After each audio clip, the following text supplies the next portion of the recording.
अस्सलाम वालेकुम, मैं मासूल और आप देख रहे हैं क्रिप्टो टॉपिक। आज हम डिस्कस करेंगे एफओएमसी की मीटिंग के बाद ओवरऑल जो है वो एस&पी 500 इंडेक्स की क्या परफॉर्मेंस रही है, उसका क्या इम्पैक्ट रहा क्रिप्टो के ऊपर। तो यहाँ पे अगर आप देखें तो आईएल कैपो ऑफ क्रिप्टो का जो है वो ये आपको ट्वीट नज़र आती है, जहाँ पर जो प्रोडिक्ट कर रहे हैं कि बिटकॉइन जो है वो दोबारा से जो है वो इस रेंज तक हमें जो है वो नज़र आ सकता है, जो कि तकरीबन 12,000 की रेंज है। और 600 एक्सपोनेंशियल 600 वीकली मूविंग एवरेज की रेंज भी जो है वो 9,000 टू 12,000 के राउंड अबाउट ही जो है वो चलती हुई हमें नज़र आती है। इधर कैसा होता है या नहीं होता, ये तो आने वाले वक्त में जो एफओएमसी की मीटिंग के मिनट्स वगैरह हैं वो जो है वो इस बात को क्लियर कर देंगे। इस वक्त की जो करंट सिचुएशन देखें तो एस&पी 500 इंडेक्स नैस्डैक ने जो फ्राइडे की क्लोजिंग के दौरान जो परफॉर्म किया था, जिसको हम एफओएमसी की मीटिंग के मिनट्स के बाद की परफॉर्मेंस कह सकते हैं। इसके बाद मार्केट ने पॉसिबल चांसेस है कि मार्केट सीपीआई की रिपोर्ट से रिजेक्शन ले सकती है, जिसके बाद मार्केट क्वार्टरली जो जीडीपी होता है उससे रिजेक्शन ले सकती है। और नेक्स्ट जो है वो 1 फरवरी जो इंटरेस्ट रेट अनाउंस होगा, उस इंटरेस्ट रेट के अनाउंसमेंट से पहले मार्केट अपने आप को करेक्ट कर सकती है, जिसमें जो है वो मार्केट जिसके बाद जो है मार्केट थोड़ी बहुत रिलीफ रैली भी जो दिखाए इंटरेस्ट रेट अनाउंस होने के बाद, क्योंकि मोस्टली ऐसा ही होता है कि मार्केट पहले से अपने आप को जो है वो करेक्ट कर लेती है। इस वक्त हमें जो वर्ल्ड वाइड एस&पी 500 इंडेक्स में कुछ सेक्टर्स जो परफॉर्म करते हुए नज़र आते हैं। थोड़ा-सा देख लेंगे फ्यूचर इंडिसेस, तो फ्यूचर इंडिसेस इस वक्त जो है परफॉर्म कर रहे हैं और मेजर इंडिसेस भी जो हमें थोड़े बहुत करेक्शन के साथ हमें नज़र आते हैं। ऑल्दो कि लास्ट फ्राइडे की जो है वो क्लोजिंग काफ़ी ज़्यादा अच्छी क्लोजिंग थी, तो उसके बारे से थोड़ा-सा भी और डिस्कस कर लेंगे। एस&पी 500 इंडेक्स को जो ग्राफ से सीपीआई की रिपोर्ट इसी पे जो है वो डिपेंड करेगी कि नेक्स्ट वाली अगर इससे थोड़ी बहुत ऊपर चली जाती है तो सिचुएशन काफ़ी ज़्यादा बुरी हो जाएगी, क्योंकि फिर इंटरेस्ट रेट को हाई करना पड़ेगा, जो कि 3 वीक के बाद होगा। तो ओवरऑल यही सिनेरियो इस वक्त जो इम्पैक्ट है, जो एस&पी 500 इंडेक्स पे इम्पैक्ट करता है, फिर वही सारा इम्पैक्ट हमें वर्ल्ड वाइड नज़र आता है, ना सिर्फ क्रिप्टो पे, बाकी तमाम चीज़ों पे जो हमें ये इम्पैक्ट नज़र आ रहा है। इस वक्त अगर हम क्रिप्टो की परफॉर्मेंस देख लें तो बिटकॉइन हमें तकरीबन 17,000, इथेरियम हमें 1300 के राउंड अबाउट यूएसडीटी का पैग मेंटेन नज़र आता है, हाईली मेंटेन पैग नज़र आता है। एक्सआरपी में टॉप 6 में स्टिल नज़र आता है, बीयूएसडी टॉप 7 में। थोड़ा सा क्रिप्टो बबल के हवाले से देख लें तो डेली टाइम फ्रेम में तमाम ऑल्ट कॉइन्स जो परफॉर्म करते हुए हमें नज़र आते हैं। और weekly time frame market cap के हवाले से इथेरियम 9.6 और बिटकॉइन जो 3.7% के गेन के साथ जो है वो हमें नज़र आता है। अगर विदाउट मार्केट कैप देखें तो गाला 147% जो है वो हमें नज़र आता है, सोलाना जो है 47% हमें नज़र आता है। जो अच्छी परफॉर्मेंस है गाला की भी एक कह सकते हैं, गाला के लिए अच्छी परफॉर्मेंस, क्योंकि गाला में काफ़ी टाइम से जो है वो गाला ने कोई रिलीफ रैली टाइप की सिचुएशन जो है वो नहीं दिखाई दी। ऑल्दो कि इसको हम स्टेबल गेन नहीं कह सकते कि एक गेन स्टेबल है जिसके बाद 100 के बाद 200 या 300 भी हो जाएगा, या इसी तरीके से मेंटेन रखेगा आपको, तो वो सिचुएशन कंसीडर नहीं कर सकते इस वक्त तक जो है वो गाला के अंदर। बाय फ्लो में देख लें कि डीसी की एक अच्छी अपॉर्चुनिटी है इन तमाम कॉइन्स में। बाय फ्लो के अंदर देखें तो बीटीसी गाला में बाय फ्लो में नज़र आता है, आडा बीएनबी में बाय फ्लो है। और सेलिंग प्रेशर में देख लें तो सेलिंग प्रेशर में गाला दोबारा से आना जो शुरू हो चुका है। एक्सआरपी, सोलाना, लूडो, जिल कॉइन जो हमें नज़र आते हैं साथ में। थोड़ा सा अब ज़रा देख लें 10 जनवरी को जो 16,700 के करीब जो है वो प्राइस है। 13 जनवरी को कह सकते हैं कि 13 जनवरी की जो मैक्सिमम प्राइस होगी उससे मार्केट अट्रैक्ट होगी,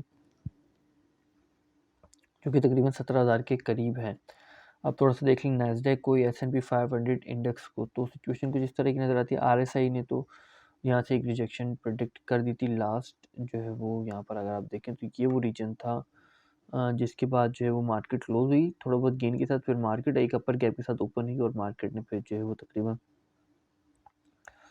आज ही के दिन जो है वो मार्केट ने रिजेक्शन भी जो लिया, ऑल्दो कि आरएसआई को फॉलो अप करी। नेक्स्ट रिजेक्शन मार्केट की जो वो 150 मूविंग एवरेज जो आरएसआई का इस पोजीशन तक जो हो सकती है, जब तक आरएसआई यहाँ नहीं आता मार्केट जो है रिजेक्शन ले इस ड्यूरेशन तक रिजेक्शन में रह सकती है। इसके बाद यहाँ से जो मार्केट शायद दोबारा से थोड़ा बहुत रिलीफ लेती भी हमें जो है वो नज़र आए। ऑल्दो कि तमाम चीज़ें आप इस तरीके से प्रेडिक्ट कर सकते हैं कि मार्केट अपने आप को सीपीआई की रिपोर्ट के हवाले से जो है वो करेक्ट कर रही है। थोड़ा सा बिटकॉइन के हवाले से देख लें तो हमें मल्टीपल रिजेक्शंस जो है वो नज़र आती हैं, लिक्विडेट होते हुए नज़र आते हैं। करीबन 77,000 के करीब अकाउंट जो है वो लिक्विडेट हुए, जिसमें मल्टीपल टाइम जो है शॉर्ट्स हमें जो है लिक्विडेट होते हुए नज़र आते हैं। लास्ट 48 आवर्स से जो शॉर्ट लिक्विडेट हो रहे हैं। ऑल्दो कि जब इतना हायर मार्जिन ऑफ शॉर्ट की पोजीशन होती है तो मार्केट कहीं ना कहीं रिलीफ रहती है। ऑल्दो कि जब क्रिप्टो में शॉर्ट की पोजीशन है तो कहीं न कहीं एस&पी 500 इंडेक्स, नैस्डैक तमाम सेक्टर्स में जो शॉर्ट की पोजीशंस होती हैं, फिर इसी तरीके से जो है वो शॉर्ट की पोजीशंस को जो लिक्विडेट किया जाता है मार्केट को जो है वो पंप देकर, और इस बेयर मार्केट में मार्केट को पंप देना बहुत ज़्यादा आसान होता है क्योंकि कैपिटल कम होता है। अब बाइनेंस को देख लें तो बाइनेंस में बीटीसी नहीं है, लेकिन 30 डे टाइम फ्रेम से आगे बढ़ जाएँ, 60 day time frame, 90 day time frame में आ जाएँ तो बीटीसी मौजूद है। 30 डे टाइम फ्रेम में कॉइनबेस पे बीटीसी नज़र आता है, लेकिन 60-90 डे टाइम फ्रेम में कॉइनबेस से जो बीटीसी अच्छा खासा एग्ज़िट है। ओकेक्स पे अच्छा खासा बीटीसी तकरीबन आप देखें अगर 90 डे में जो है वो ओकेक्स का बीटीसी जो है वो तकरीबन डबल हो चुका है। अराउंड अबाउट 50,000 के राउंड अबाउट था। अब जो है वो तकरीबन हमें 1 लाख से ऊपर नज़र आता है। तो कहीं न कहीं ओकेक्स के लिए काफ़ी अच्छी खबर है। लेकिन अगर ओकेक्स से जब निकलना शुरू होगा तो ओकेबी कॉइन के लिए एक अच्छी खबर जो है वो नहीं होगी। स्टिल अगर आप यहाँ पर देखें तो मार्केट में इस पोज़ीशन में मार्केट यहाँ से थोड़ा बहुत और बीटीसी एक्सचेंजेस में आ सकता है इस पोज़ीशन तक, और फिर यहाँ से जो हमें एक सेल ऑफ जो है वो दिख सकता है। अब थोड़ा-सा देख लें तो मार्केट क्या कर रही है, तो मार्केट अगर आप देखें तो 18,000 तक की रेंज तक जो है मार्केट के पास चांसेस हैं जाने का, जहाँ पे वो 100 एक्सपोनेंशियल मूविंग एवरेज से जो रिजेक्शन ले सकती है। तो इट्स ईज़ी कि मार्केट जो है यहाँ तक जा सकती है, कोई ख़ासी बड़ी रेंज भी नहीं है, लेकिन यहाँ से रिजेक्शन फेस करने के मार्केट के पास जो काफ़ी ज़्यादा चांसेस हैं। अगर हम सिर्फ इससे हटकर देख लें तो मार्केट इसी वॉल्यूमेट्रिक ज़ोन में है जहाँ point of control previous point of control है मार्केट के, तो मार्केट उसी के हिसाब से जो वेरिएट कर रही है। अगर आप लास्ट देखें तो तकरीबन ये वो पॉइंट ऑफ कंट्रोल है जो मार्केट ने क्रिएट करने की कोशिश की थी, लेकिन करने में नाकाम रही थी तकरीबन 16 दिसंबर को, जो कि तकरीबन 17,400 का था।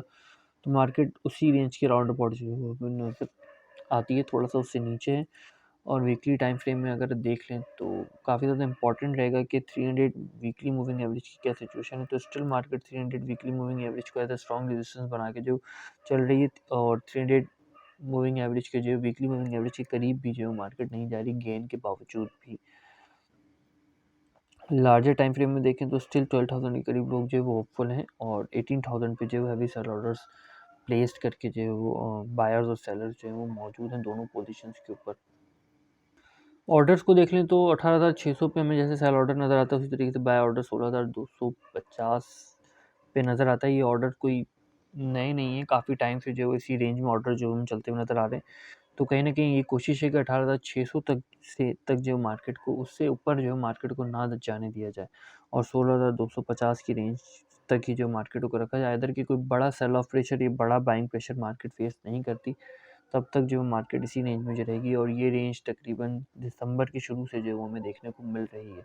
आपकी इन तमाम चीज़ों के बारे में क्या राय है, कमेंट ज़रूर मेंशन कीजिएगा। फिर वक्त तक के लिए इतना ही। इस फ़कीर को अपनी दुआ में याद रखिएगा। खुदा हाफ़िज़, नासिर फ़ी अमान अल्लाह।